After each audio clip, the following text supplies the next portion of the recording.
Hello and happy Thursday to everybody joining us today. If you are somebody that's celebrating St. Patrick's Day, I'd love to hear where you are in the world celebrating. That'd be kind of fun and get to know you a little bit better. I am part Irish, so although I'm not wearing green today, which is a huge no-no, I am celebrating in spirit. So welcome to this presentation all about things you should know when you're considering relocating or owning in the great country of El Salvador. Throughout this presentation, we do have some polls for you guys. This is just to help narrow in and kind of gauge where your interest is, who you are, what you're looking to achieve from this move or from this ownership standpoint. And so just kind of feel free to participate in as many of these polls as you wish.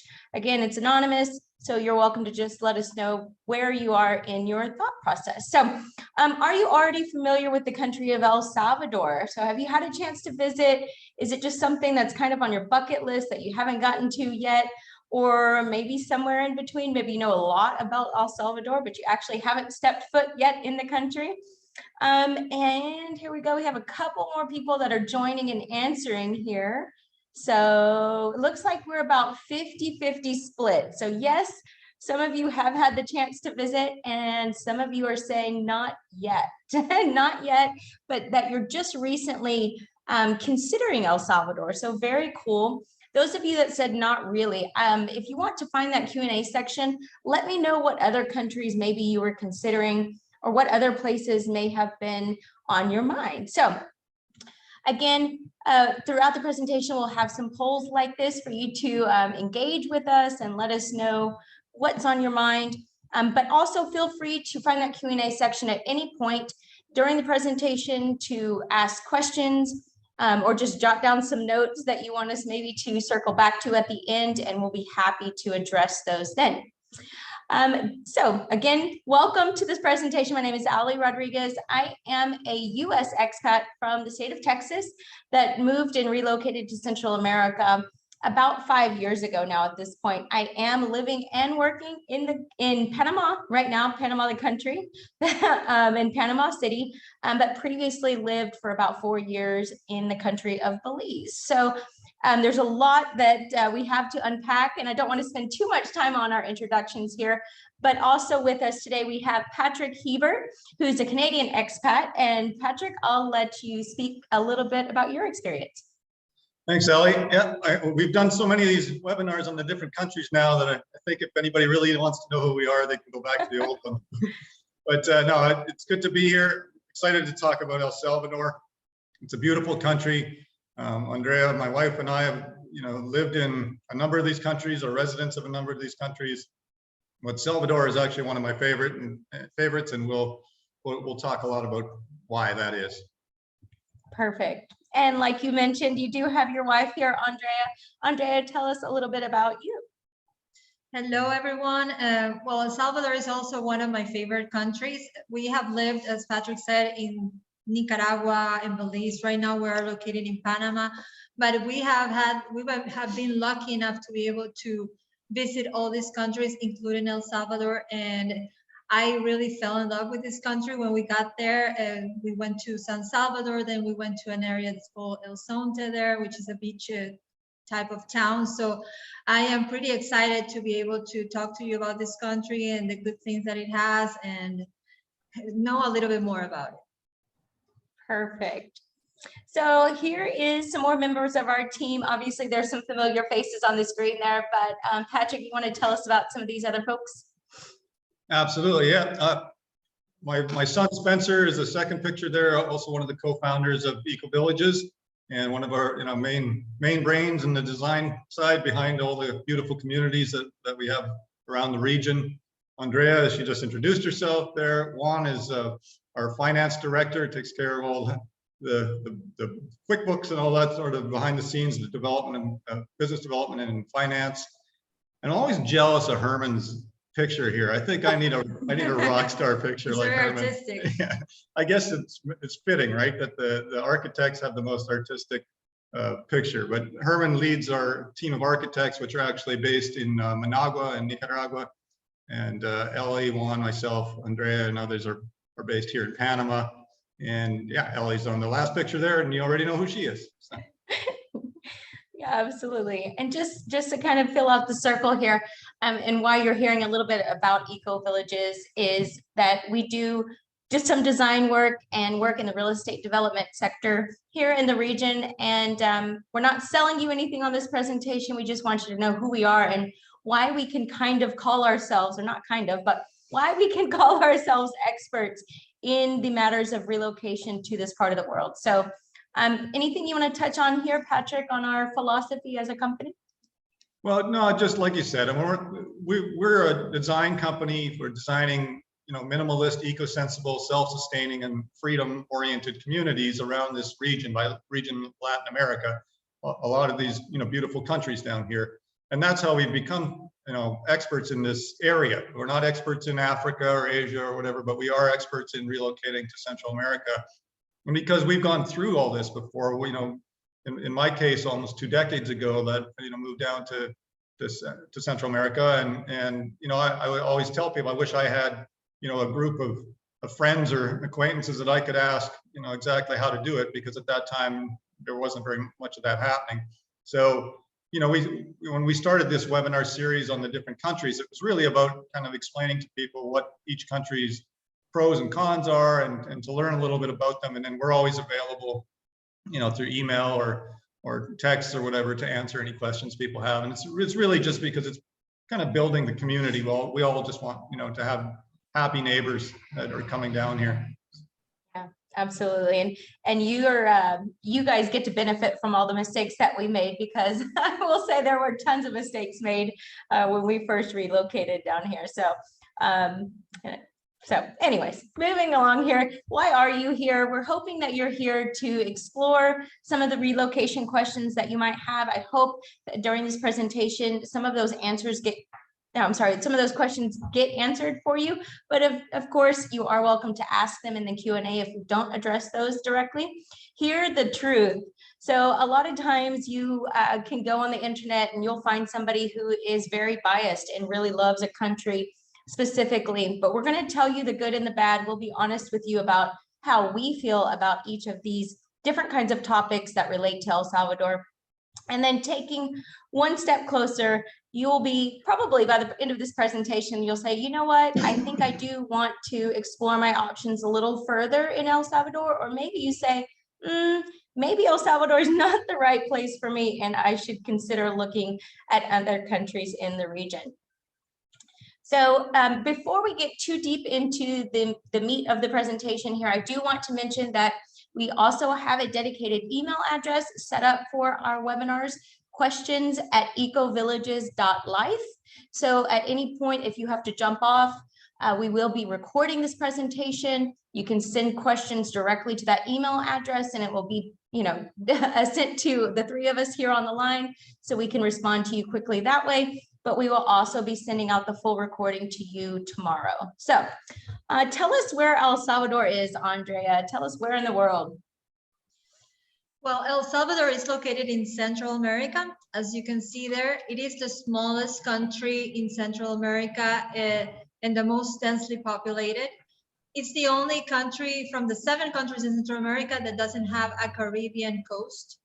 The currency, it's the US dollar, and also it's the only country that has Bitcoin as a currency to it. Like they started in 2021, I believe, right?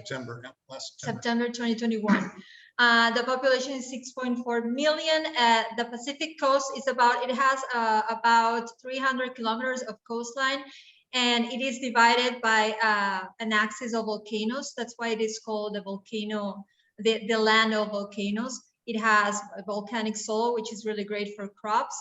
It is also the volcanoes divide the country from west to east, and it is interesting that you have different climates because of this geography. Because you can have San Salvador, for example, which is the capital. It is over the ocean, about like 2,000 feet over the ocean, so it has more temperate type of climate, different from the coast, which is lower, and it has more a tropical climate, but it isn't hot, it is more like warm, so it is very comfortable.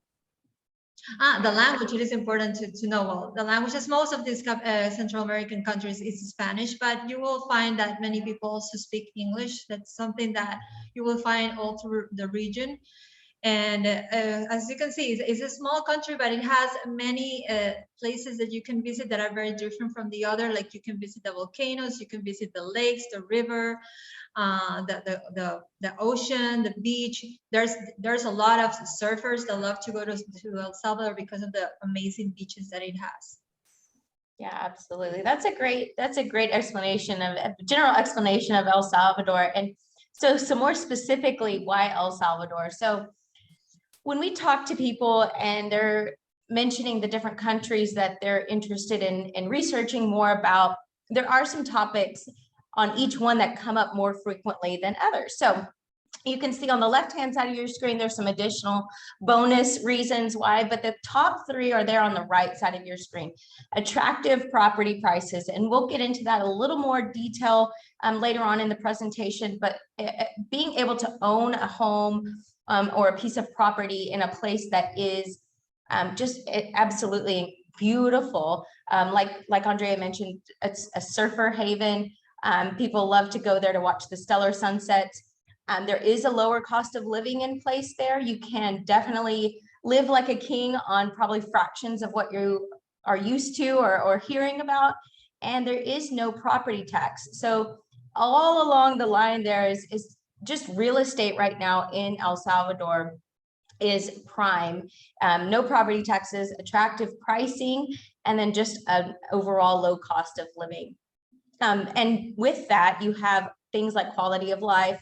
You do have perks for using Bitcoin for your daily expenses and things like that. So just there's a lot of different reasons, but these are the top three that we have heard over and over again.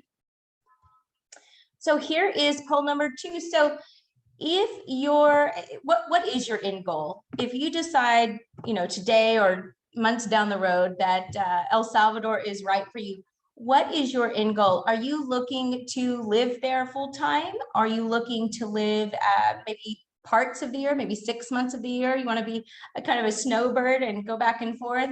Do you want to own a vacation home that you want to let be part of a rental program where you can come and go, during your vacation time, but then the rest of the time it's earning you rental revenue?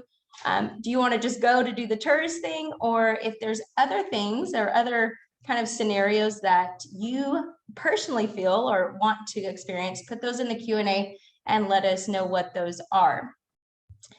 So wow, I think this is actually the first time we've seen a poll end up this so one-sided. Most of you are saying you want to live in El Salvador full time.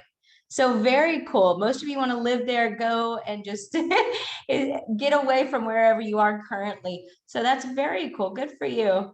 Oh, somebody came along and evened it out. But anyways, it looks like a lot of you want to live full time, and the others of you would like a vacation home that you can rent out. So very cool. It's good to see a little bit of diversification here, but I wouldn't blame you if you wanted to live there full time either. Climate and weather, this is usually at the top of people's minds as well. If you are somewhere where you're shoveling snow every winter and that's not something you want to have to deal with on a full-time basis anymore, El Salvador is going to be perfect for you. Just like many of the countries in the region, it has an amazing climate. You do have your wet and dry seasons or rainy seasons, and but it is tropical. So you're looking at a quick rainfall. The sun will come back out. Sometimes the sun is still shining through the rainfall. And then you can go on about your day, whatever it is that you're doing. Something that I want to address, because we do get the question a lot, is about hurricanes and earthquakes. And Andrea mentioned to you about being the land of volcanoes. So it's a concern and something that you should be thinking about when you are looking to either move or own there, is you want to know what level of standard your home is being built to. And that's important. But I know, Patrick, you really like to get into the science part of things. So I'll let you kind of address the natural disasters from the standpoint of especially hurricanes. Yeah, I'll try not to get too in depth into things like the jet stream and stuff that you guys always criticize me for. But I mean, on the hurricanes portion, that's a pretty easy answer. They don't really get hurricanes. Hurricanes are a Caribbean, Atlantic phenomenon. They can come this far south, and they do hit the coast occasionally on the other side, the Atlantic side. But by the time they ever make it over to El Salvador, they're kind of at best a tropical storm. So you do get rainstorms, and that's just natural living in the tropics. But that's also the fun part to watch, the lightning and all those sorts of things. But I mean, earthquakes, we get a lot of earthquakes in this general region. It's the rim of fire known from Alaska down to the tip of Chile. So I spent most of my life in Vancouver Island, which has tons of earthquakes, and about the same as being down here. So it's not really a big thing for me. But I also grew up in the prairies of Canada, which would be like the Midwest of the US, and when you first experience your first earthquake, it's kind of intimidating. I mean, they don't get many earthquakes in the Midwest or the central parts of the country, and so it's different, but you get used to them. And like you said, when it comes to construction, in all the communities that we design, the construction is earthquake proof. Like they're actually built to California earthquake standards. So generally concrete, steel construction, and the foundations are based on that. So it's really not something to be concerned about. Every region has its thing, right? I was talking about the Midwest. Well, you have tornadoes there, and it depends on where you are. You have different weather phenomena and different types of natural disasters. But it's good to talk about it. I mean, might as well get it out on the table. People are wondering about it. Yep, we said we would tell the good, the bad, and the ugly. So I love your comment here, Ellie, about no winters. So when Andrea and I met, we're coming from Ecuador, and she'd say, "Oh yeah, it's our winter right now." It's like, you don't get to call it a winter. I'm Canadian. That's a winter. I changed it to rainy season because it's true. Like doesn't get cold. In Ecuador, where I am from, the winter is really hotter than the summer. The summer is more windy. The evenings are colder, and the winter rainy season is more wet, humid, and more uncomfortable and hotter. So it's a totally different thing when I say winter than when he says winter, right? Yeah. Well, he tells me about the temperature in Canada. I couldn't live in a temperature like that, -0, things like that. 0 is quite warm. I freeze with 19 centigrades, Yeah, just below centigrade. But El Salvador has the same thing, right? I mean, it's if you're Canadian, it's summer all year long, right? But they have the rainy season and the drier seasons along the coast. But it's I really like Salvador is a small country, so a lot of it has a similar kind of climate. It's green most of the year because it gets just enough rain to kind of keep everything green, whereas some other areas get a very dry season and everything turns brown. So I think the coast of El Salvador is one of the more spectacular coasts around because you have the cliffs and then the beaches and everything, the jungle right up to the ocean. So it's a very pretty spot. Mm-hmm. Perfect. So if you were worried about the climate, don't be. You're gonna fit right in. So let's talk about the cost of living, because I mentioned that's one of the most attractive reasons people are choosing El Salvador. And of course, there's a scale, just like with anything else, on how much you can truly save by moving to not only Central America, but El Salvador specifically. And you can see there on the left some estimated monthly costs. And on the right, you can see the things that would alter those monthly expenses for you. And of course, location is going to be one of the big ones. Do you want to be, steps from the beach, or do you want to be up in a more remote location that maybe there's not, as much infrastructure in place? Maybe you have to drive a bit further to get to the grocery store or something like that. So that's going to alter your monthly expenses. Electricity is generally across the region quite more than what you're probably typically used to seeing, especially I know in North America, when we first moved here, you know, our price per kilowatt in Texas was 6 cents US for a kilowatt, and down here it's quite a bit more. You know, you're looking at probably about 18 cents a kilowatt. So it can can be a little shocking in the beginning, but you can also, you know, do things to mitigate those costs, like turn your fans on. And if you are living somewhere with a cooler climate up in the hills, you can open your windows. If you're living on the beach, again, you have that beautiful tropical breeze that comes in and just feels amazing. So there's definitely ways to lower that monthly utility bill. Water is very affordable. There are certain parts, and Patrick, you can help me with this a little bit about which parts, but you know, some countries, especially places like Mexico, you hear you cannot drink the tap water. From what I have learned is that there are parts of El Salvador that you can and parts that you can't. So I don't know if you want to expand on that a little bit, but. Yeah, just stepping back to the electricity one too, the, you know, a lot of these countries do have very expensive electricity grid power. You know, obviously we're pretty keen on solar systems and wind powered systems with eco villages. So that was one of the reasons why we designed them that way, right? Not just for, you know, being better for the planet, but it saves you a lot of money. I mean, we have off-grid luxury homes that pay $0 for electricity every month. So, you know, that's an easy way to get around that.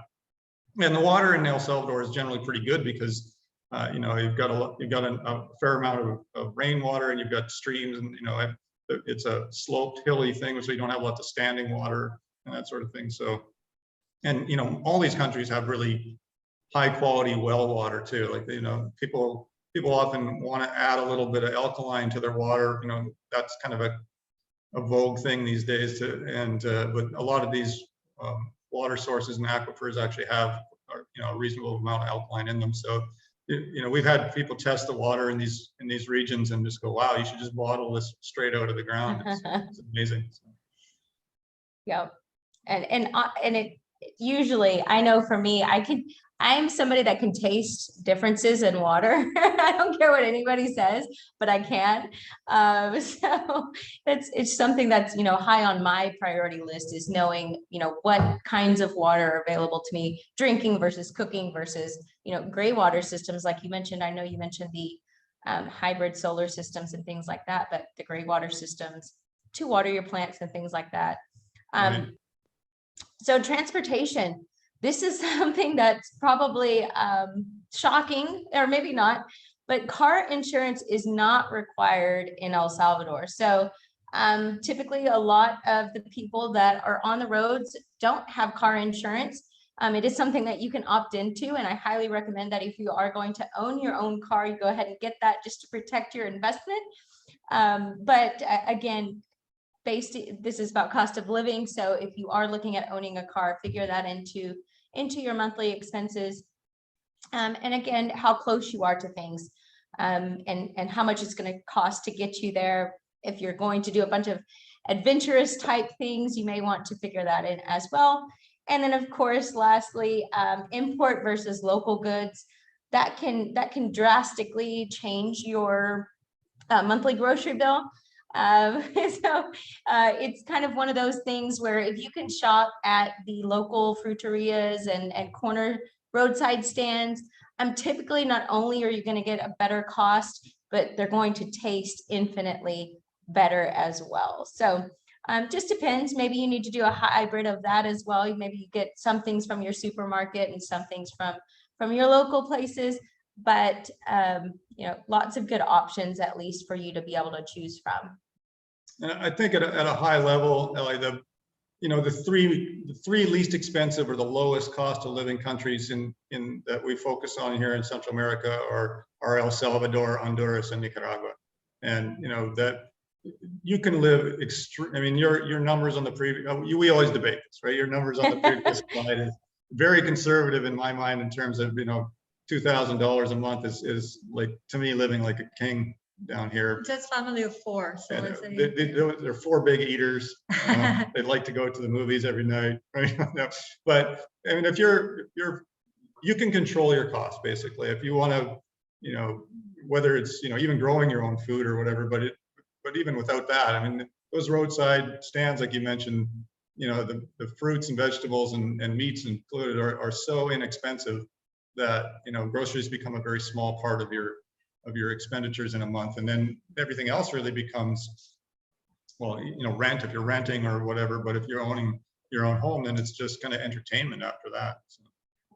And what was Absolutely. very interesting too is that even if you went to those markets or like small market shops, you can pay in Bitcoin anywhere. We went there, when we got there, there was this small market, you know, we were thirsty, we wanted to just buy something like peanuts and things like that.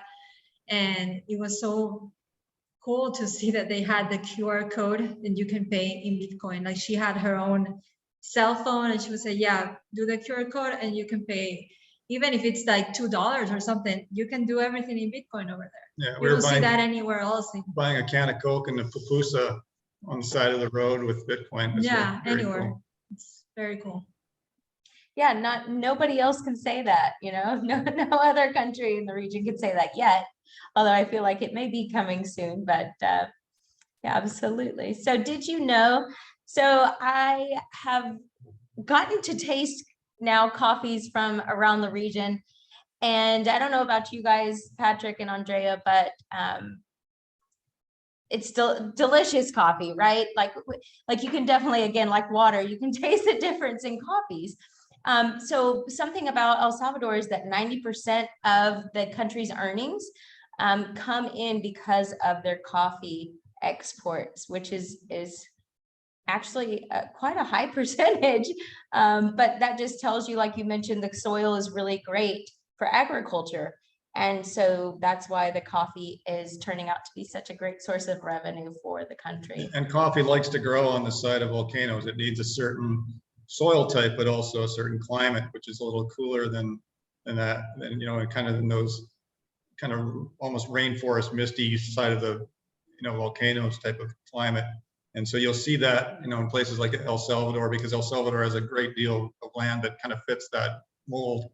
And same with the Panamanian highlands and things like that. That's where all the coffee is grown. Nicaragua has its coffee growing section as well. And so, yeah, I mean, they all taste different. They take on the taste of the nutrients in the soil and the different things. I guess I'm not a coffee expert, but you know, you can find a lot of different kinds of coffees and cacao, the chocolate beans as well. So. Yeah, and another interesting thing is that by the end of the 20th century, El Salvador wanted to be more industrialized, like more developed. So they also started, its economics grew more also with the service industry, you know, with banking, communications, medicine, engineering, computer software. So it is also important to note that at that point, they try to not only depend on coffee, but in other types of services that are usually what other developed countries are doing too. Yeah, absolutely. That's a good point to make too, is that they're keeping up, you know, they're not just dependent on coffee at this point. They're trying to diversify the amount and streams of revenue that they're doing as a country, which is important to note as well. And I believe that it's in the region, it's third as far as economic standpoint. So yeah, one of the things would surprise you if you've never been to El Salvador before. You land there and the roads are in great condition. You know, the beautiful buildings, and you wouldn't. I don't know. When I first started going to El Salvador, I was expecting something different, and I thought, you know, this is a pretty well-off country relatively to some of the other ones in the region, because you know, the government put a lot of money into infrastructure, you know, the power, the roads and water systems, sewer systems. And so I was quite impressed by that. And right now, I mean, we won't get into the Bitcoin thing right now at this point, but I mean, they've become a world leader as far as I'm concerned too. And, you know, in the finance area as well, when being the first country in the world to adopt Bitcoin as an official currency has really put them square in the target of, you know, a lot of people looking at moving there and starting businesses there. Yeah, absolutely. And that's an important note to make about the country itself, is that it's taking steps to bettering itself and providing that kind of infrastructure needed to continue to grow. So, and along with that, you know, with the government putting money back into its own economy, it does affect things like safety. And, you know, again, this is one of those things that we choose to face head on, because we know that you have probably done your own due diligence, or you've heard different media sources claim that El Salvador is just, well, you've probably heard it. It's a murder capital of the world, and they have huge numbers of crime that exist in the country. And the truth is that there is crime, just like where anywhere else in the world. There's going to be places that are safer than others. And just some, you know, strategy behind that is to find the places that you're the most comfortable with. And, you know, these are really our accounts. These are our experiences that we're sharing with you. And we don't want to make it seem like we have rose-colored glasses on. But the truth is that we haven't experienced it. And if everybody was experiencing the same thing, then it would be understandable. But I personally haven't heard anybody that has personally experienced anything that they claim to be happening in El Salvador. And the truth is that it's gotten much better, in fact, over the years. So just some safety points here for you guys, because at the end of the day, you're going to go and you're going to check it out yourself. And we strongly encourage you to do so. So tourists are rarely targeted. If you know much about Central America, you know, people are going there in droves as tourists. And these countries want you to come back. They want you to go back and tell your friends, oh my gosh, I had the best time, and really hype people up to go and visit. So usually your crime is concentrated in local neighborhoods, but your tourists are typically protected, as well as things like your expat communities, where there is a large concentration of people that are living part-time or full-time. There has been a steady decline in crime over the last several years. I know they've basically cut their crime rate basically in half over the last 7 years. They've gotten some new people in place in government, and they're really taking steps toward protecting their people. Ask a local. So, oh, go ahead, Patrick. Sorry, you want?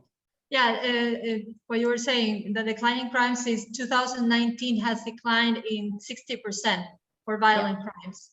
That's a huge number. I mean, the crime is actually quite understandable. I mean, it's a strange way to put it, but the difference, like if you take the difference between Nicaragua and El Salvador, Nicaragua, you know, back in the 80s created kind of like this neighborhood watch sort of thing. And what it did is it was kind of like it takes a village to raise a child idea. And they kind of outlawed gangs, right? And so in Nicaragua is probably the lowest crime rate in Central America, and El Salvador is unfortunately one of the highest. But where if you look at where it's high, it's because of gangs. And El Salvador didn't get rid of the gangs, and unfortunately that decision created problems for them. But if you're not a part of the gang, or you're not involved with gangs, I mean, that's in like certain pockets of San Salvador City that, you know, you're not, those, unfortunately, when you apply that across the country in crime stats, it makes the whole country look unsafe, but that's not the reality. But, you know, so if you took out the crime, the gang-related crime out of El Salvador, it would drop immediately down to about the same as a lot of the other countries in the area, which is very, very low crime. And then there's a second component to that. And, you know, like we said, we're going to talk about the good, the bad, and the ugly. And, you know, one country's benefit is another country's detriment sometimes. And in the past, when Colombia was kind of the drug capital of the world, right, with, you know, Pablo Escobar's whole thing going on, and you know, this area, the Central American countries, was the corridor for drugs between Colombia and the United States. And so that meant there was a lot of drugs coming through this region. Well, when you know, a number of years ago, they cracked down on the Colombian drug cartels and, you know, really put that down. And Colombia is a much safer and much less drug-oriented country now. Unfortunately, a lot of that moved to Mexico. Well, Mexico is north of us, right? So it's, you know, from going from Mexico you know, Colombia to Mexico. yeah, well, the problem went from Colombia to Mexico, but the drugs now go from Mexico to the United States rather than They from don't go Colombia. through So Central. we're not in the path anymore. And that changed the crime rates here for the better, improved the crime rates a great deal, because, you know, the drug related crimes went way down, because we're not in the corridor anymore. I mean, it's not that black and white, but that, you know, that's, you know, a big part of that as well. So, you know, it's good to get that out on the table and just talk about it. I mean, why has the crime rates gone down 60%, you're saying? And, you know, a lot of that is, you know, due to the president. Bukele is also cracked down on crime a lot, and good for him. He's, you know, he's like a hero of mine with bringing in Bitcoin and knocking the crime down that much. And, you know, he's a young guy that's very progressive, and it's pretty impressive to see what he's doing. So hopefully they stay on that path, and it's making El Salvador one of the best places to invest in, as far as I'm concerned. No, that was a great explanation, and I'm glad you found that figure, Andrea, because I wasn't able to really put my finger on an actual figure there, but it's important. It's important to know, you know, we can't just talk about, well, it's declining. Well, tell us why. Tell us what's being done to decrease the crime. So it's an important thing to note. But if you're still concerned, and once you get your feet on the ground there, and once you're in the country, ask your waiter, ask your bartender, ask your taxi driver, ask other people that are living in the same area that you're living in, and they will be honest with you, because at one point they were probably in your shoes as well, and they just know that you know, what places to avoid and what places you'll probably feel a little safer than others. So, and then common sense, you know, walking on the beach at night. I've done it in Central America. I did it in Belize. You know, just be smart about it. Like Patrick, you've said before, if something doesn't feel right, or you look down the street and you're like, it's looking a little sketch, maybe you just find a different route or a better way to go. And that goes for anywhere, right? Trust your instincts, Yeah. wherever, whether you're in Norway or Canada or US or Australia or down here, it doesn't really matter. Oh yeah, absolutely. So here is an investment curve. Basically, we told you that there's attractive property prices right now, and a lot of that is directly correlated to this perception of safety in these countries. And I won't get into it, Patrick. I'll let you kind of talk more specifically about El Salvador, but there's a correlation between this idea of what safe is versus, you know, other places. So go ahead, Patrick. You're right. I think there's two things that, you know, I'll explain what the graph means, but there's two things that come into play here. One is the perception of safety. I would call it perception versus reality of safety. And the other is how well they marketed themselves as a country to tourists. So what this graph, and we've explained it in all the webinars that we've been doing the last couple of months, is really kind of a market maturity graph, and versus, you know, a potential capital gains.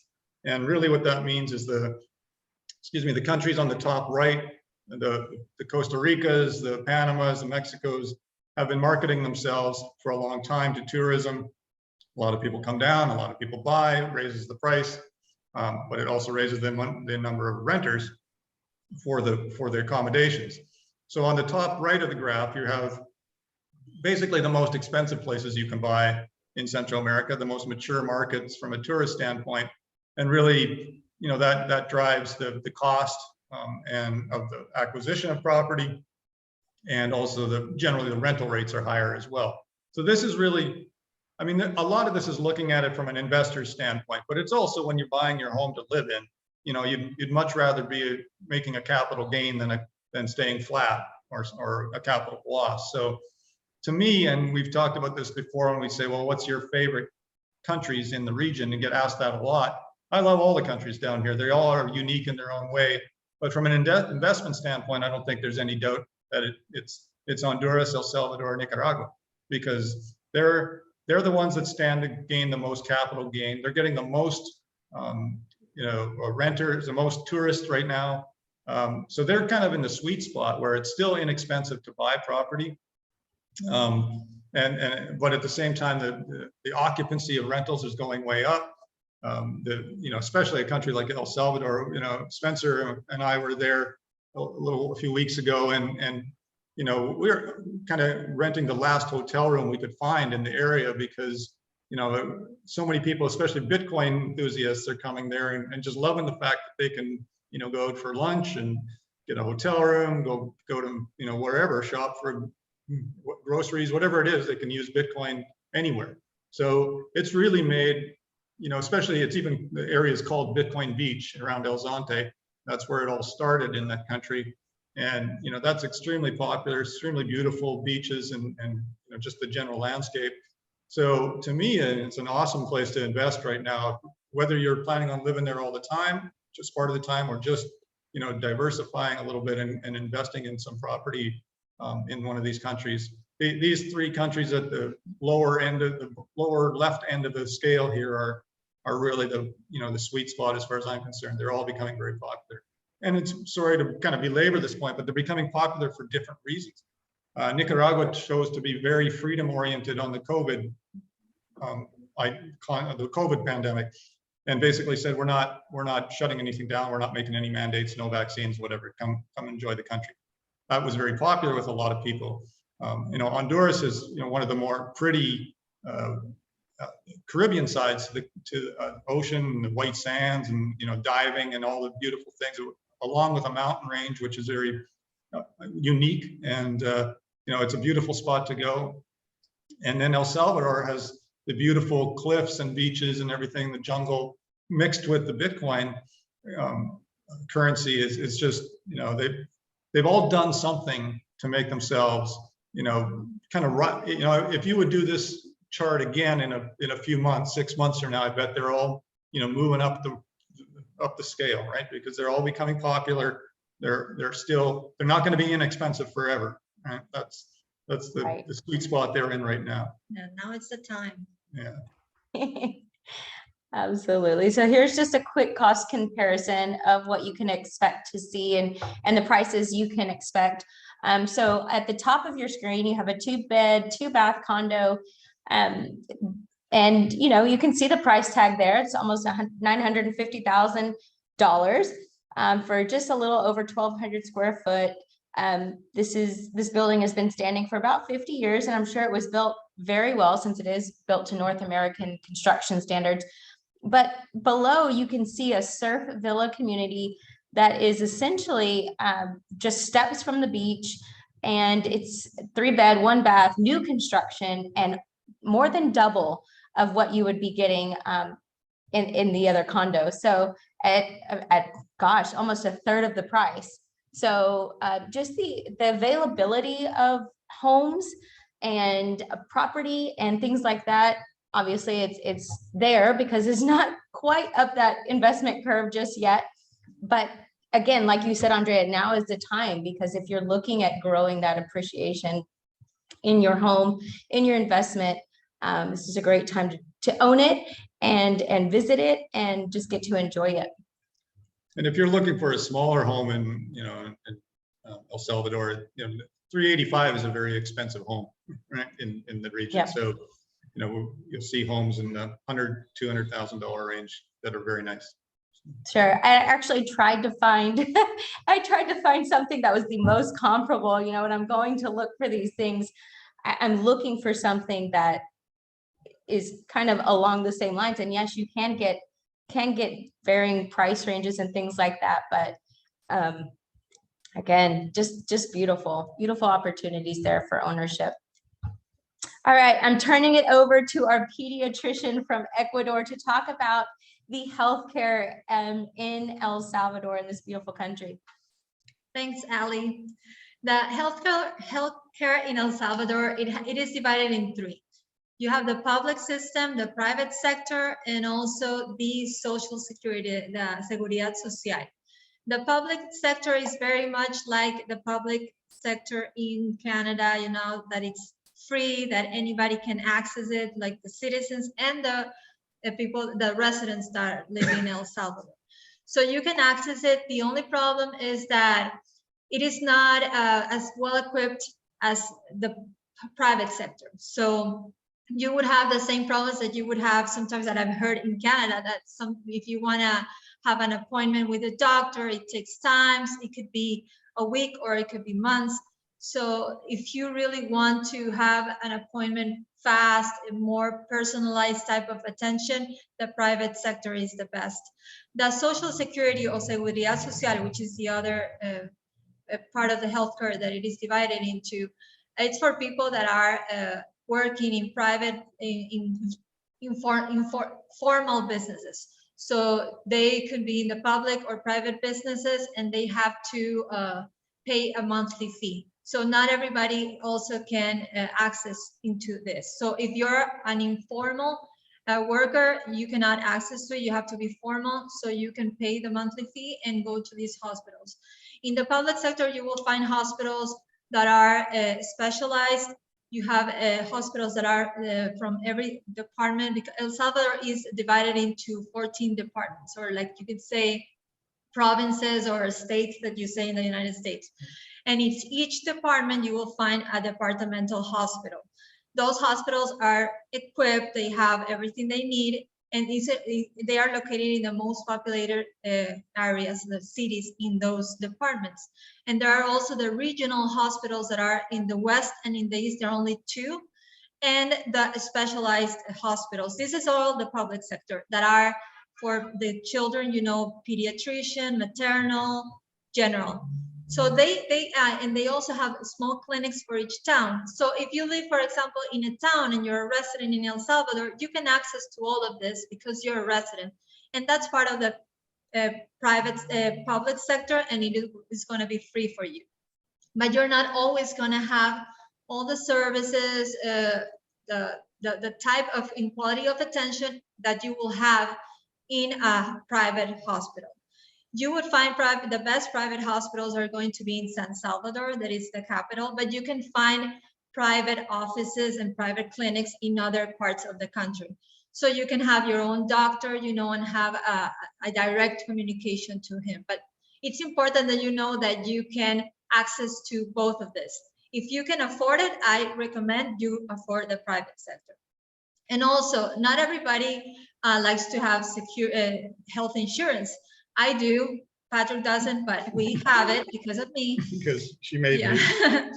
But you can do the same. If you can afford it and you don't need health insurance, you know, to go to a doctor, you know, like an appointment, it is super affordable. Like you can go to a doctor and he can charge only $40 just for, you know, any appointment with any specialist.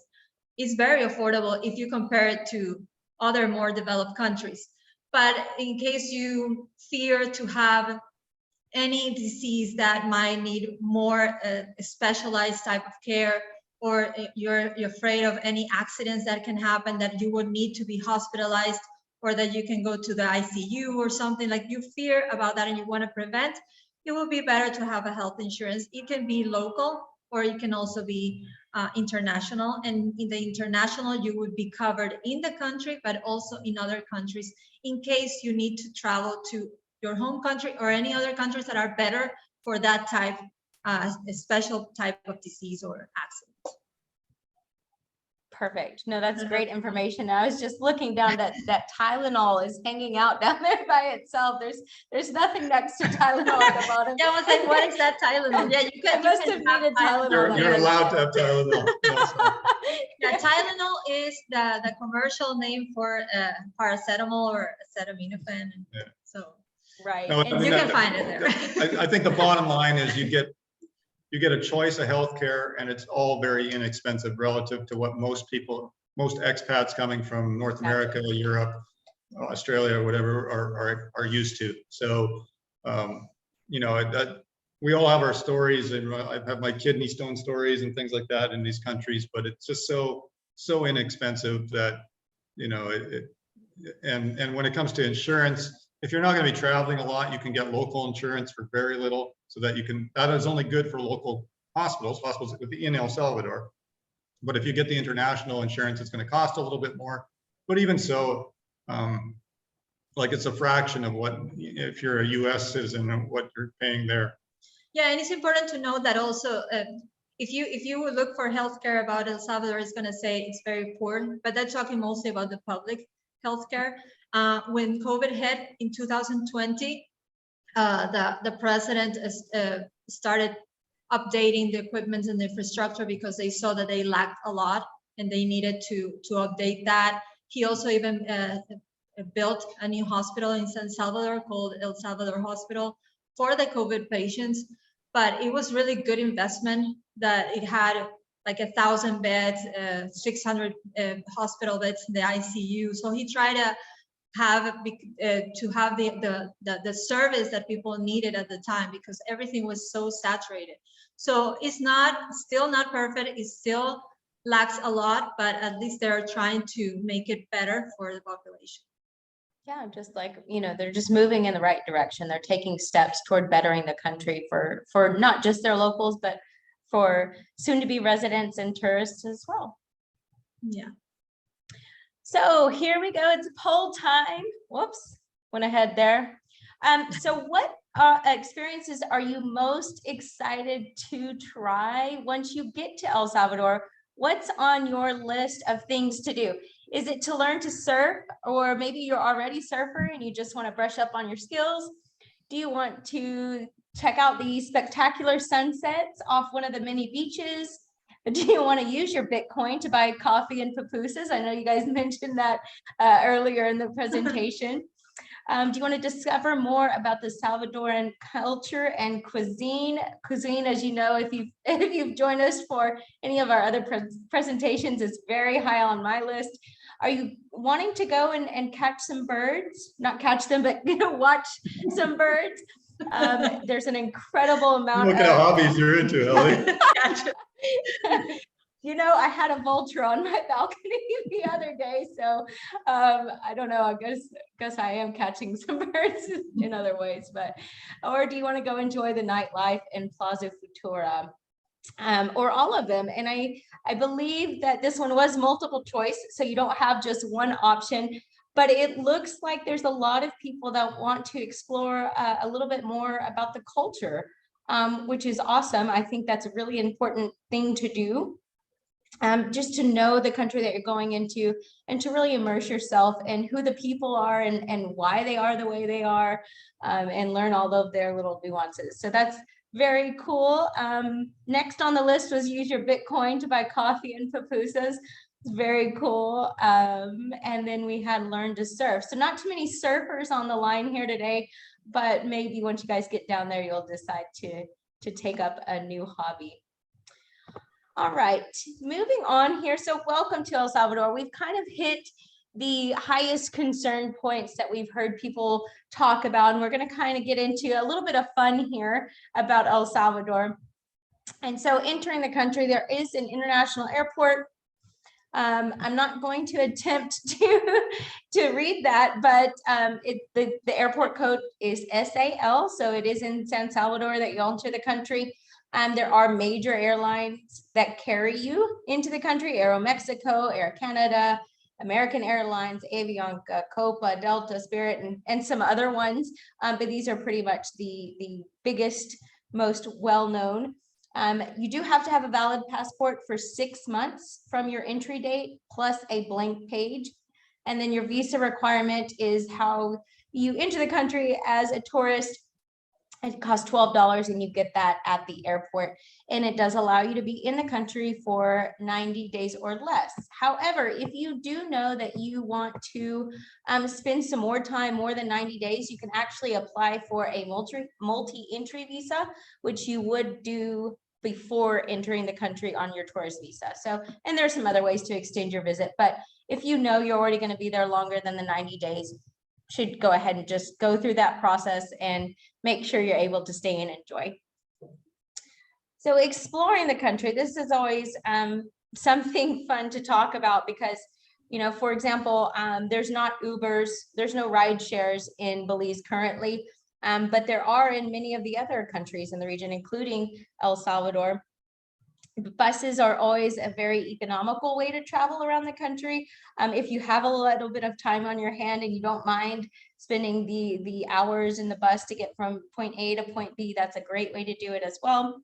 But if you're like me and you want to get around the country kind of at a time that best suits you, and you get a wild hair and you want to go from one place to another without much planning, a car rental may be your best option there. and it is very affordable as well to do. So you can drive for up to 30 days on your current driver's license. You know, Patrick, you've said many times that you could probably get away with doing it for longer. So if you are planning on staying for 90 days, you may just want to check out what your options are there. Yeah, I'm only learning that rule in some of these countries long after I've already broken that law, apparently. Yeah, yeah. You know, Panama is another one that has a limit on the days you could drive on your home country's driver's license. But again, if you know, chances are that if you get pulled over or stopped, the officers typically are pretty understanding and can move And right probably along. don't even know that rule. They probably don't. This is just something that you know, the internet has put and said this is a thing. So and then of course, things to experience. We told you guys a little bit about surfing and soaking up the sun, and there's some great things to do there. It's very diverse. Again, surfing is a big part of it. There is a huge surf competition actually coming up in May. That is a world competition. So there's people from all over the world that will be sending upon these surf beaches in El Salvador in the next couple of months for a championship. So that's really excited and something that I personally want to experience at some point. But again, the sunsets in El Salvador are said to be the best in the world, is what I've been hearing and what I've been told. And just even seeing the pictures and videos and things like that, it is incredible. But you guys can speak to that a little more personally, I think, about the sunset. Nicaragua and El Salvador for me. Yeah, I think, yeah, both countries facing the Pacific in sort of that general direction. You have the sunsets over the ocean. I mean, in some ways, I would say, like, especially in the El Zonte area of El Salvador, it's almost the prettiest place for watching a sunset because you have these really spectacular cliffs, like it'll be green all the way up to the cliff, and then the cliff drops down into the ocean, and the beach is down at the bottom. So you get this kind of perch above. You can watch surfers down below, the sun setting, and yeah, you know, it's you know, the silver lining on clouds and everything. So you know, like one of my favorite restaurants in that area is Beto's. And it's just, you know, I don't know the owners or anything, so this is not a plug for them, but there's a number of restaurants in that area that are right on the cliffs, and so you can get your table and chairs right at the edge and you know, see everything, and it's really very beautiful area. Yeah, awesome. It sounds I mean, you just solidified it for me. Silver linings, you know. Well, it's funny because El Salvador was actually the last Central American country that I had spent time in. I'd been to all the other ones first, and then for whatever reason I'd come through San Salvador. Well, San Salvador Airport is a hub, so you go through it a lot when you're traveling around this area, but I'd never really had a chance to go outside the airport. So when we were first there, I looked at Andrea, I was like, wow, I think if I'd ended up here first, this is where I'd be living right now. All right, so you know, we someday we're probably going to make it to one of our homes. Yeah, I don't know how it would have been before, like when you started, because it's been more than 10 years. But I think that now is the best time to go, because even like when we got there in the airport, how the welcoming was like very nice. They were like happy to see people coming. It's like they see it as something very beneficial for them. So they were very, very nice, very welcoming. And even when we rent a car, you go out in the immigration, and then you go, and there's like another area where you can rent a car. So it's very easy to find a place to rent a car, and they do whatever they can to help you, give you the car. They even take you to the car, almost like take your hand to the car. and yeah, like everything was like, the first impression was great. I think that's why I liked it so much. Well, and we've been lucky enough to spend an awful lot of time in that area lately, because Eco Villages is designing one of the first Bitcoin beach communities around Bitcoin, and so, you know, it's been exciting for us because we've gotten to know the area really well, staying there for long stretches of time, and yeah, it's a very beautiful spot. And it's so easy to go. It's very close to go from San Salvador and get to El Zonte. It's like only 45 minutes. So it's, yeah. And the thing is that people probably don't realize is San Salvador as a city is like here, the airport is like 45 minutes out of the city, and then over along the coast makes a triangle. Like El Zonte's over here, the airport's over here, and the main city, San Salvador, is up here. So you're kind of in this triangle of same distance to every one of those things. So if you want to go into San Salvador to some shopping mall or movies or something like that, then you can do that pretty quickly. El Zonte has all the Bitcoin beach phenomenon going on with the beautiful surfing and sand and everything. And then your airport is very close by too. So. And another cool thing that I realized today is that when you get there, you don't need a COVID test and you don't need a proof of vaccine. It's like everything now, it's everything open, like when it used to be before 2020. Like the good old days. Yeah. Oh, it just sounds like there's just so much to do, so much to see, and quite close proximity to where all the action is. So I do want to note here, it looks like you should go there on the weekend, because you're in Panama City, where you're in a hub airport here, and El Salvador is a hub airport there. So it's an instant, really close flight. Man, it sounds like I'm going to be taking next week off. Guys, I do realize that we're already at the hour mark for this presentation, which is I thought we were going to be faster today. I think that every week, I guess. But I do want to note that we have had some people join us since we started, and I want to let you all know that we do understand you have lives and you may want to jump off. Maybe you have other things you need to attend to. You're welcome to do so. We do have the recording processing, and once it's ready to go and be sent out, we will send it to you usually by midday the following day. So tomorrow you should have it in your inbox if you need to jump off the line here.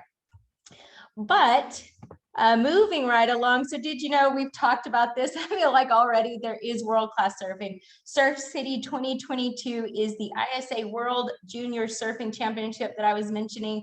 It's going to be I got lost on a rabbit trail the other night reading about this because, ever since COVID and all of this, we're trying, like you said, we're getting back to things being normal. And so people are super excited about going to these surfing events and things like that. So if you have a chance to go and experience or maybe participate, do so and then send us some pictures, because that would be awesome. So meeting others like you, finding your tribe, finding the community that is the best fit for you. Here's a few on the screen that are basically expat communities.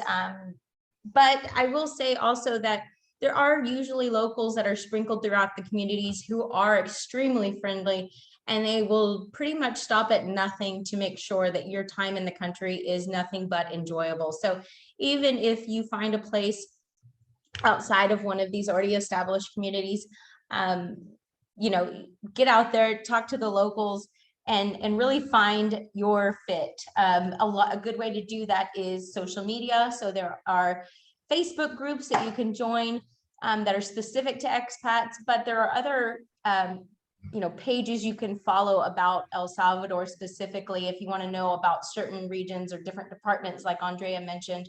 It's just a great place to go for resources, but also getting out and doing some of those things, going and buying a pupusa with your Bitcoin and just sitting down, and chances are you're going to sit next to somebody who's in a similar situation as you, or maybe you have some commonalities that you didn't realize you would have, and after that, your tribe grows and your group grows, and you get to be more comfortable in where you are.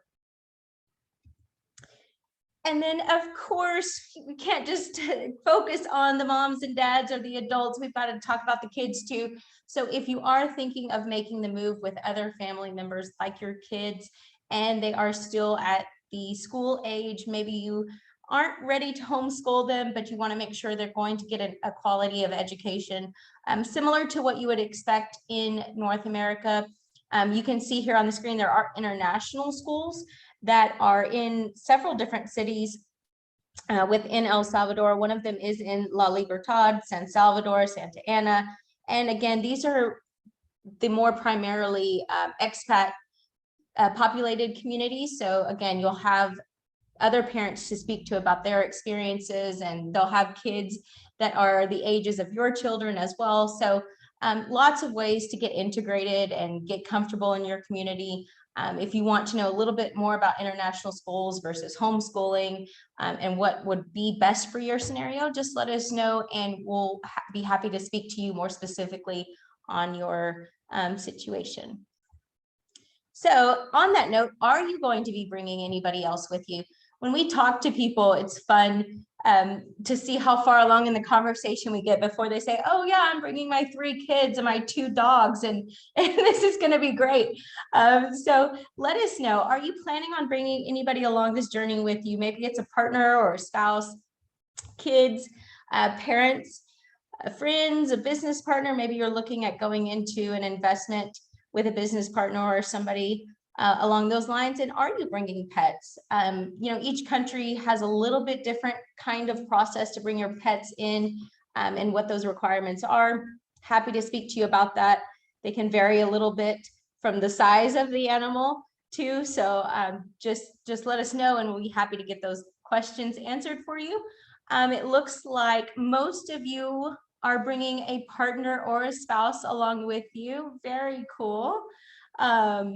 Heidi, I know you are a strong woman who's making this journey on your own, and I am just so like big hats off, kudos to you. It's difficult for somebody to take that step by themselves. So I know you have some amazing questions, and I've seen them in the Q&A already coming through. So we'll make sure to answer those here at the end of the presentation. All right. Oh, the food.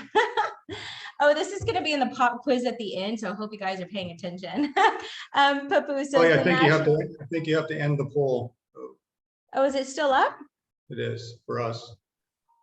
Okay, sorry about that. Thank you. The national dish of El Salvador is the pupusa. Although you can find them across the region, this is where it originated. If you have not yet had the chance to enjoy a pupusa, essentially what it is I guess it's flour. I don't know if it's flour or corn. Yes, it's corn flour or rice flour, and you can put anything inside. You can stuff it with quesadilla, which is like mozzarella cheese, refried beans. You can put meat in there, like whatever you want to do. And they even have like the different pupusa places have their own way of doing it. Like it's like a contest to see who has the best pupusa. So yeah, that's like the most famous dish there in El Salvador. Andrea made me, a very famous, well, Central American, Latin American dish for lunch today when I came home. It was rice and beans. I was waiting for me. Very traditional. Yeah, she was getting you in the spirit. the gallo pinto from home today. Ah, that is a Nicaraguan dish. Very cool. But the pupusa, everybody has their own kind of spin or take on it, especially when it moves into different countries. So I have not yet had an original El Salvadoran pupusa, but it's definitely high on my list. Special occasion dish, you'll see a lot of tamales that come out during the Christmas time, birthdays, and things like that. The tamales you see here on the screen, those are what I was used to growing up with back in Texas. But I will say that down here in this region, there's a lot of different varieties and different versions. Some of them are wrapped in banana leaf, and the fillings are a little bit different. But the one that I want to hit a highlight on here is the dessert quesadilla. So the quesadilla in El Salvador is not 2 flour tortillas with cheese and meat in the middle. It is actually a sweet type of bread that's made with Parmesan cheese. And they call it the Salvadoran cheesecake. So just a note there, don't go in asking for a quesadilla if you're not expecting something sweet. Snacks and appetizers, the pastelitos. Again, this is another delicious thing that I've had in a couple different countries now that has a meat filling typically, and then fried. So lots of different variations there on food to experience. I love cuisine. I could talk about it forever, but celebrations. You like celebrations too, right? So. Well, I know this is my favorite. This is my favorite part of the whole presentation, but I'll let somebody else. Andrea, tell us about the celebrations. Well, like most Latin American countries, we love to celebrate. So we like to, when there is like an Independence Day or anything that has to do with our history, it becomes like a holiday and nobody works there and everybody goes to the streets and sing and dance and it's very colorful. So El Salvador is not the exception, right? Like they have their parties, the Fiestas Julias, Agostinos, which are in August and July, their Independence Day, which is in September. So this is something that is countrywide. And we also love to celebrate the sport events, right? The main sport there in El Salvador is football. So when there's like especially in the World Cup, if El Salvador is part of it and they win, or even when it is through Latin America, you know, championships from Latin America, if they win, it's going to be like a holiday for them, right? That's the very much of a Latin thing that we really like, the celebrations, the dancing, the eating well. So it is a lot of fun. And the people in El Salvador are very, very like party and like the party, like to be very happy, friendly, very neighborly, very family oriented. So it's a nice area environment to be in.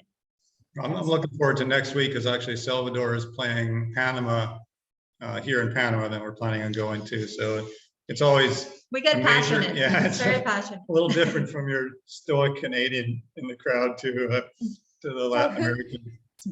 So then I want to know, who are you going to be rooting for? Oh, the next week is for Panama. Next Saturday is Panama against Canada, and I'll be rooting for Panama. Oh, okay. Got you. We're here, so we gotta make them like us. Whatever country you're watching, I want to be with the home team. I don't want to be on the opposite side. Exactly. All right. Here we go. Let's see. All right. So live where others vacation. Guys, we're getting to the end here, I promise. But a lot of questions we get asked revolve around this idea of staying or obtaining a second residency in these countries. And right now, currently, as it stands, there is an option on the table for people to invest in the country of El Salvador for a minimum investment of 100,000 US dollars. Previously, it was discussed that they would be only allowing an investor residency through Bitcoin, but they since have changed that. And most recently, I think back on the 7th, they released this new information about the US dollar investment program. So stay tuned. It's not actually finalized just yet, but it is coming soon. So I know they've been working hard on being able to provide a residency option for people looking to invest into the country. And just to clarify that, Ellie, is it can be $100,000 in US dollars, or it can be $100,000 worth of Bitcoin. So right. You can still invest in Bitcoin. Right, but it's not. They said it was going to be 3 Bitcoin, but then they decided to right. just make it a certain US dollar value worth of whichever currency. Yeah, no, and that's a good point to make there. So we've talked a lot about Bitcoin.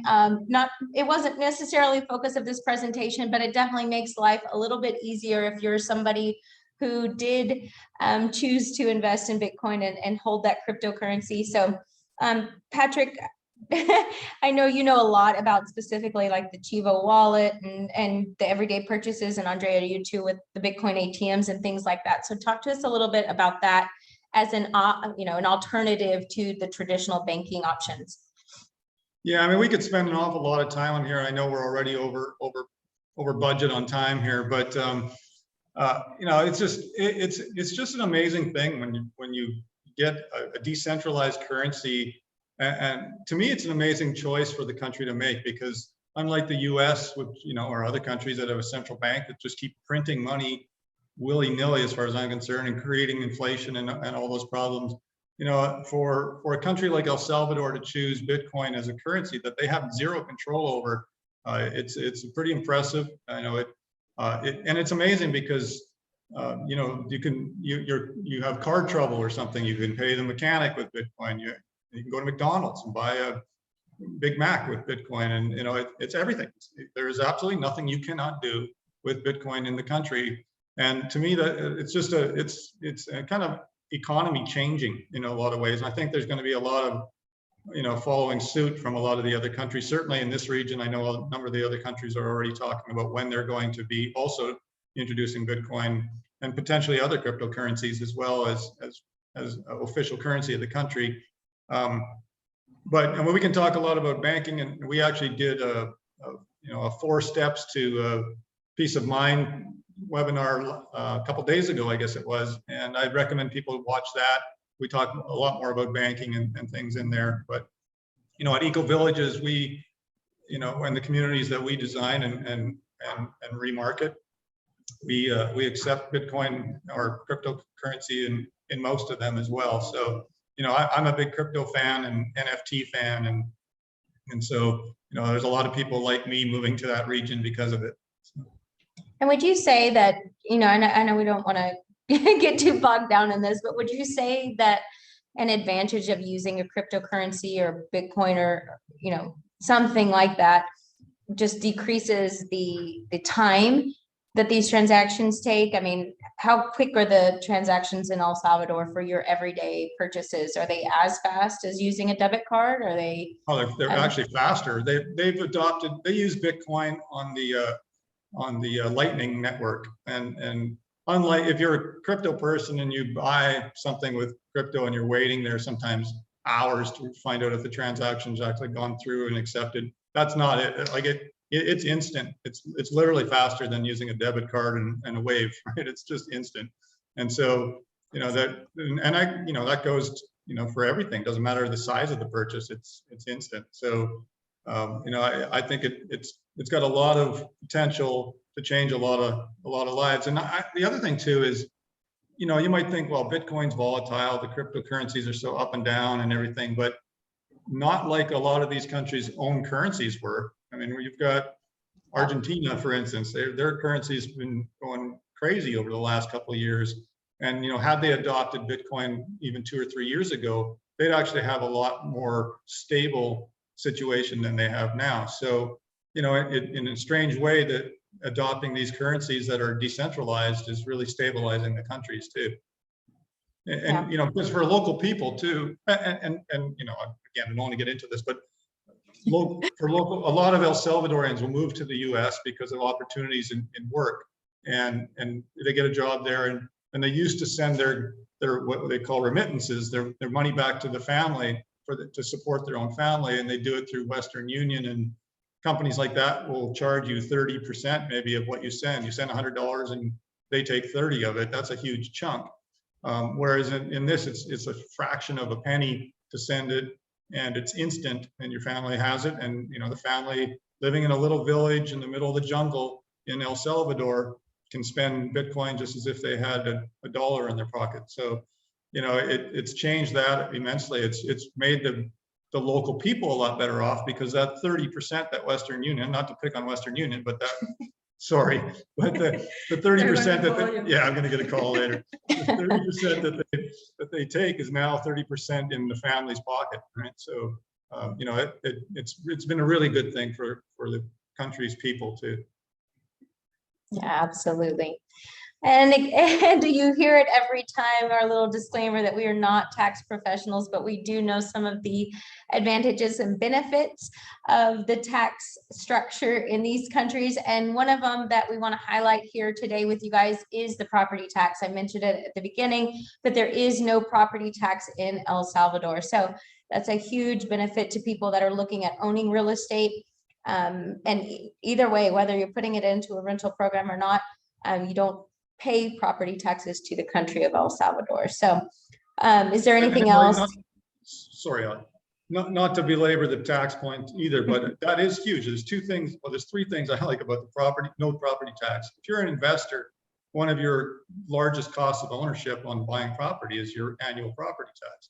When that's 0, that's pretty cool, right? Yep. And so you're saving there. But the other thing too is just the pain, right? I mean, you've got to go out, you got to make the property payment, or you've got to send it to some lawyer to do it on your behalf in another country, and all sorts of things. And just not having to think about that or worry about it or budget for it throughout the year is amazing. That's one of the few countries I know of that doesn't have any property tax.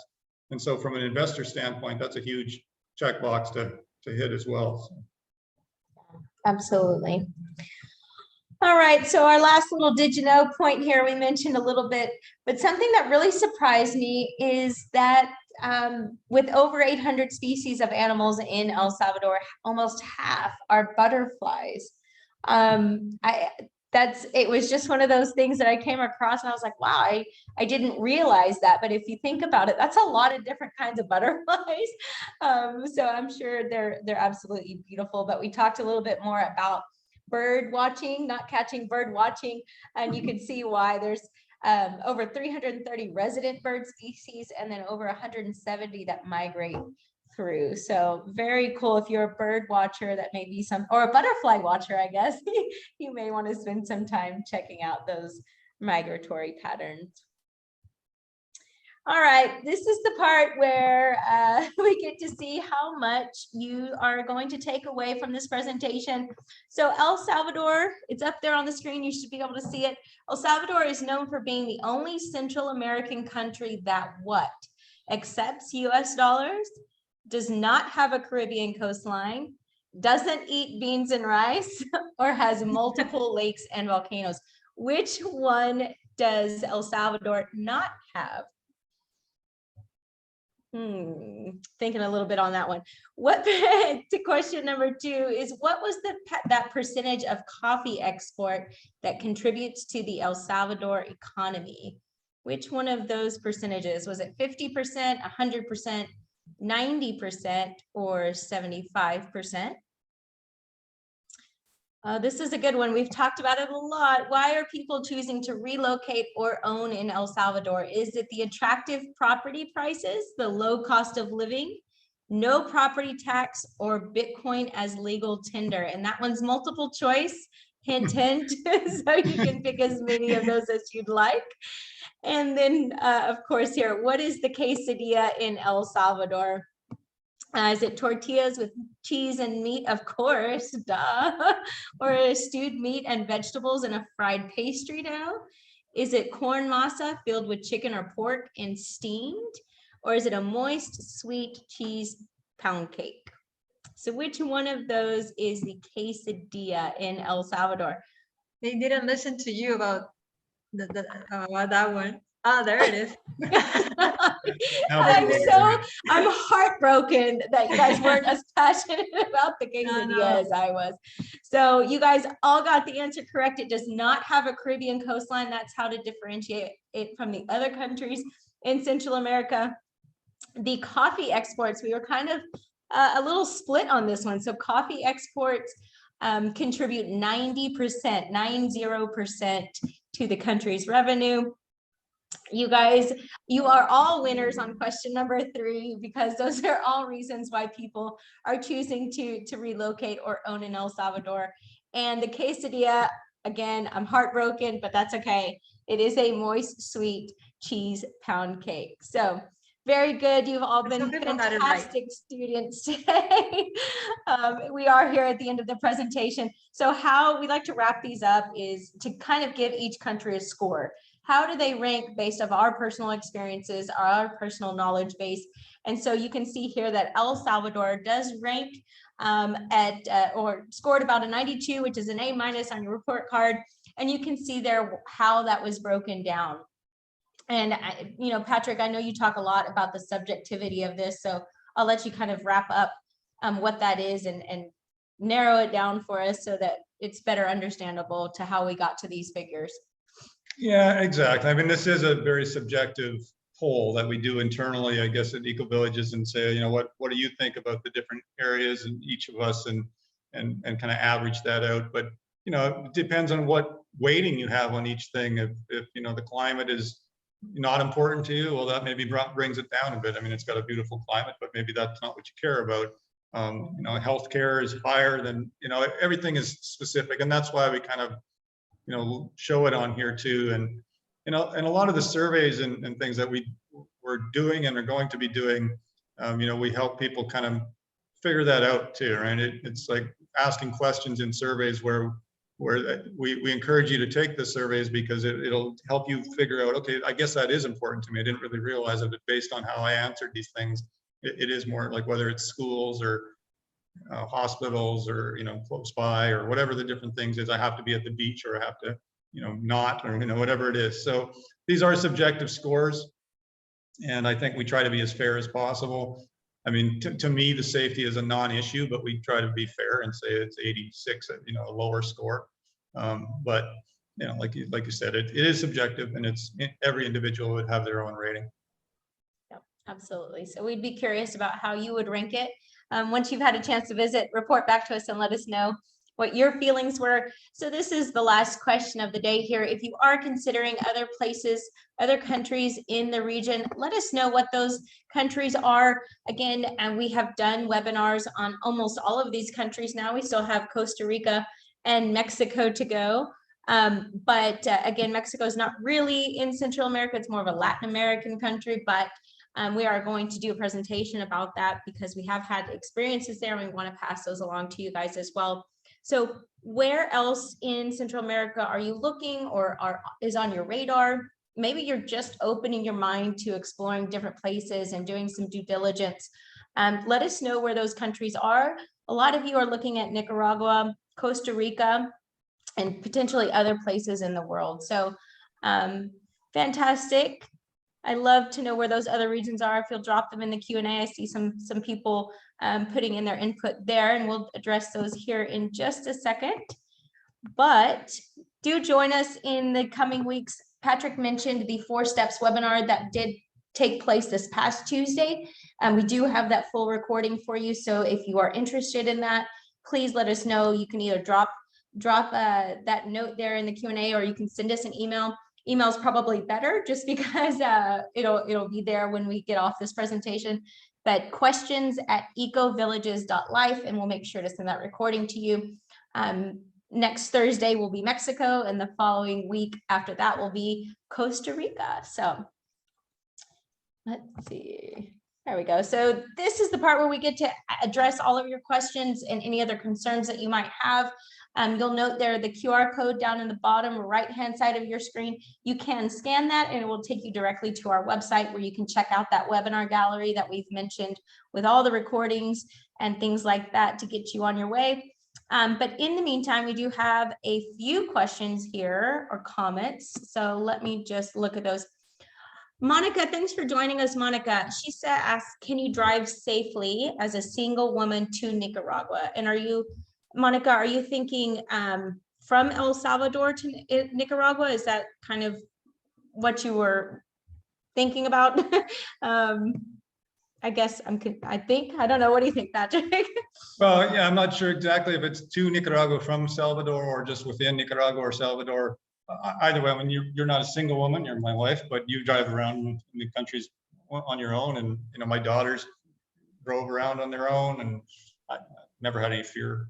So. Yeah, there's no problem. Yeah, you can do it. She says through Honduras to Nicaragua. Yeah, you can do it. Well, we had visitors last weekend from Nicaragua that flew back as from long here. As you feel comfortable with the directions, because my fear is like to get lost. That's why sometimes I don't drive because of that. But if you are in that way, you're braver than me, then yes. And, well, do it in the daylight, right? Not at night, because any place is better to.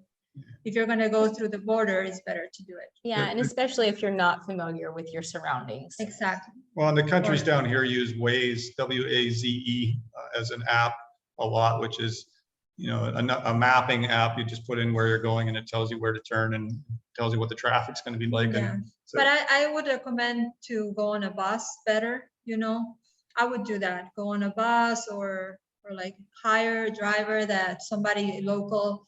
You can talk to the locals, the people that we can even introduce you to somebody that knows drivers and things like that can help you find a better transportation too.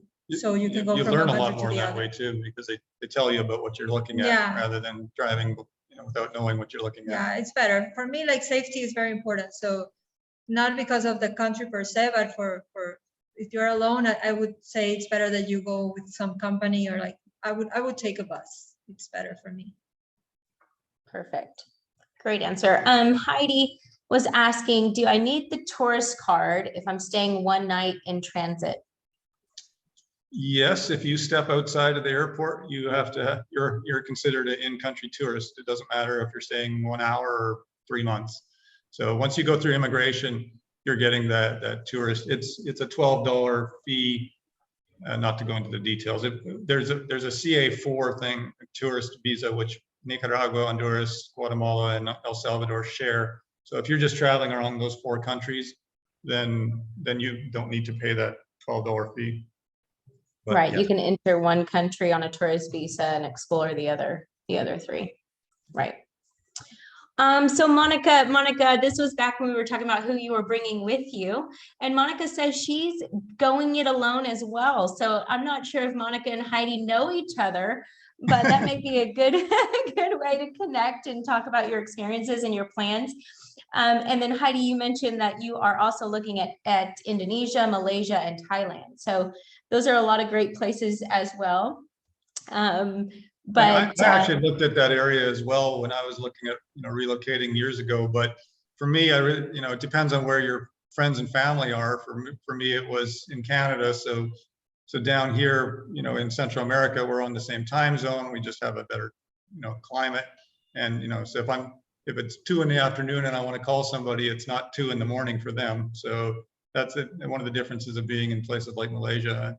And I was just thinking another question for next time, Ellie, on your little polls there, is what similarity are we going to have potentially next year between time zones between Central America and North America? North America is looking at dropping the daylight saving or staying with daylight savings and not going back, and that's the way Central America is now. There's no time changes here in this region.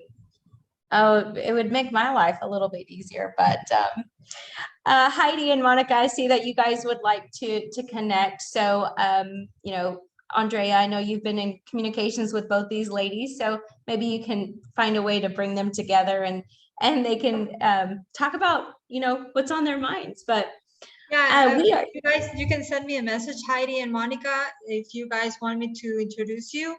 So each of you are okay with that, and I will make an introduction for both of you. We're going to have an Eco Villages matchmaking site now too. Find friends. Find friends. Find friend finding. Well, you know what? But that's what's really neat is you never know who you're going to come across. That's on a parallel path as you. So it's really neat that happened, and it happened live, and it'd be exciting to see where the journey takes you both. But we are just at over 90 minutes here, so we're going to go ahead and call it a day for us here on this webinar. But again, thank you all for joining us. If you're watching this recording later on, please make sure to reach out to us with any questions that you may have. It's right here on the screen, questions@ecovillages.life, and we will be happy to get those answered to you. Once again, thanks for sharing your day with us. Patrick and Andrea, any closing comments or remarks? Not for me. Just thanks again. We really appreciate the support of people watching these. We put some work into it, and it's always nice to have people signing up and watching, and hopefully watching the recordings too. So thank you. Yeah, thank you so much for your interest in these countries and taking the time to listen to us, and we hope that we have been very helpful for you. But we're still, even if you have any other questions, just send us an email to the email that Ali was saying, and we will be happy to help. All right. Well, cheers. Thanks, you guys. Bye-bye. Bye. Bye.